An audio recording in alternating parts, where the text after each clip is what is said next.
All right, everybody, what is going on? Today, we're gonna go ahead and give you an update on the 74 Barracuda project. Unfortunately, there's not much to update other than the direction we're taking the project, as that has shifted. So the car is over in storage right now. We are currently in the garage instead of there because you really can't see much over there. So might as well be here with the Challenger in the background because it's pretty to look at anyways. So that being said, let's go ahead and dive into it. So I went ahead and have been thinking about it, and while doing research on other videos, it just really got my head turning, and I was like, maybe I should change the direction I plan to build that car. And after doing more research on it, even further, talking about it with my wife and some of my friends, my Restore friends, I've decided that instead of taking that car and building it into a dedicated track car, I'm gonna go ahead and build it into a street car, because after all, with my life right now, with everything going on, it's a lot easier for me to go ahead and jump in it when it's done and take it up and down the street, car events or whatever, and go to the gas station and fill it up, than it is to load it up on a trailer, haul it down to a racetrack, put 110 octane in it, and go race around the track for a couple of days. And so it's a lot cheaper that way from a just general usage perspective. And with having a little one on the way, the amount of time I'm gonna be spending at track days versus just around town is definitely gonna be a lot less. So it just makes more sense in that regards. Now, that being said, we're not just gonna go ahead and turn it into a 74 Barracuda coupe again like it was. No, we're gonna go and turn it into a 71 Hemi Cuda convertible. So I had thought about this at one point in the past, making it to a convertible, and I was hesitant in doing so just because, one, getting convertible parts is a bit of a challenge. Two, is it structurally gonna be sound enough to be a convertible? And three, at the end of the day, it's a 74 coupe, but then it's gonna be look like a 71 convertible.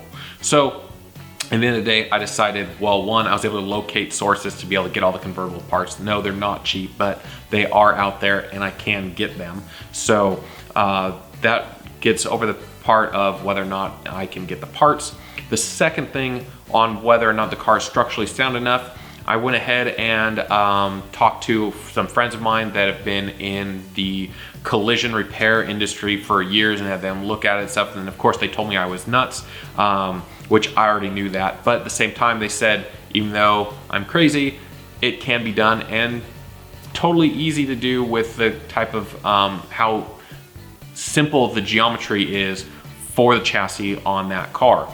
And so from a structural standpoint, I wasn't that concerned, especially considering all the additional reinforcements I'm gonna be putting in it to make it that much more structurally sound. Now, obviously, with it being a convertible, I won't have the roll cage in it that I was planning on as a coupe, but at the same time, I'm not gonna be beating on it and having as much horsepower in it as if I was with the coupe. And so from that regards, I'm not concerned about structurally holding up. I'm just gonna go and make sure that I'm gonna replace even more of the sheet metal that I may or may not have replaced as building as a coupe.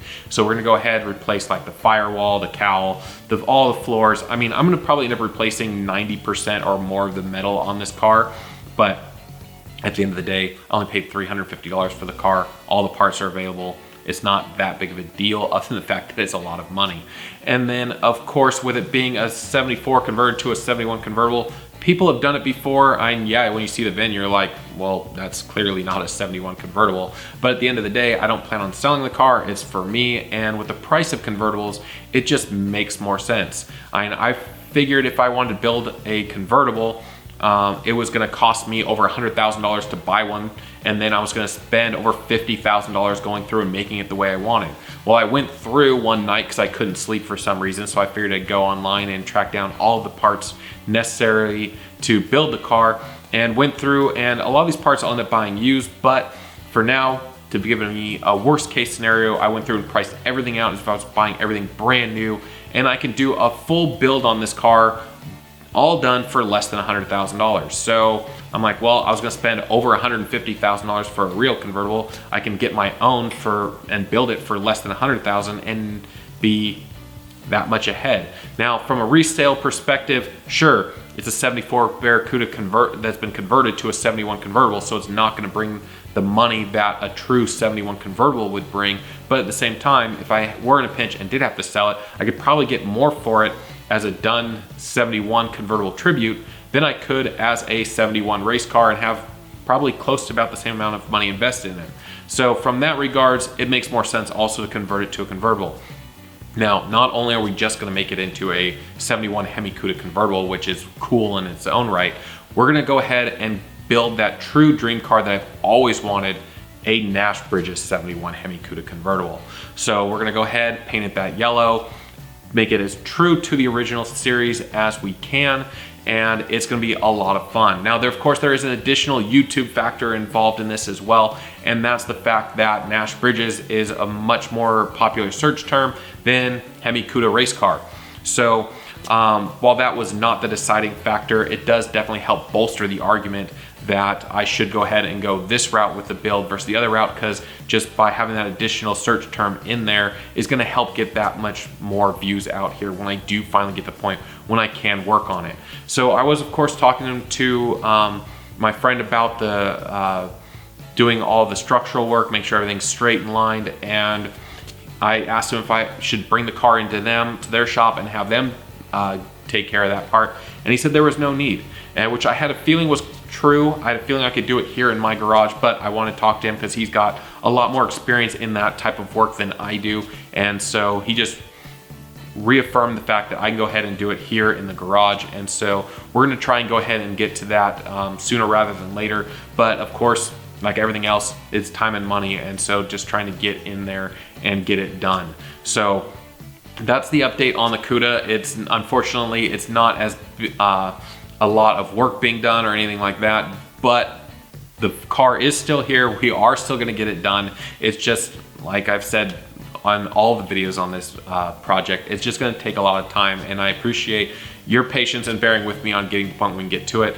But at this point, I'm very confident in the focus of this project and the direction I'm gonna take it. I'm even more excited about it now than I was before, and I've always wanted a 71 Cuda convertible, and this is gonna be the opportunity to build it exactly the way that I want, and I'm really looking forward to going ahead and getting into that project. Now, of course, there could be other opportunities to save additional costs on the project if I can get potential sponsorships coming forward. As the channel continues to grow and get more support, we're gonna go ahead and work on that angle as well, because if we can go ahead and get some sponsors going on the project, we can get things going on it that much sooner. And so we'll see how things go this year. I'd like to get more work done on it. The fact that I'm gonna do the 71 Cuda convertible project instead of the race car project means that all of the factory stock components for the suspension that I'm taking off of this car during my current suspension upgrade can go on that car. So there's nothing really wrong with these components. They're just the original components, and I want the car to handle a little better, and so I can take the components off of this car, put them on the Cuda, and they'll be worked just fine on that application. And so it's gonna save me a ton of money on the suspension effort on that. And so we can go ahead and get those parts transferred over to that in a future video and go over some of the upgrades on those and why they're gonna be okay for that application versus why I took them off of here. And so that's today's update, guys. I hope you're excited about this project. I hope you liked today's video. If you did, don't forget to smash that like button. And if you want to be kept updated with all my future videos, because we've got a lot of stuff going on in 2022 in the automotive world, with all the stuff going on with the projects on the Challenger, the Viper, events, the Cuda. There's just a lot going on, and you're not going to want to miss any of it. And so keeps you up to date if you subscribe, and doesn't cost you guys anything. And on that note, guys, I will see you in the next video.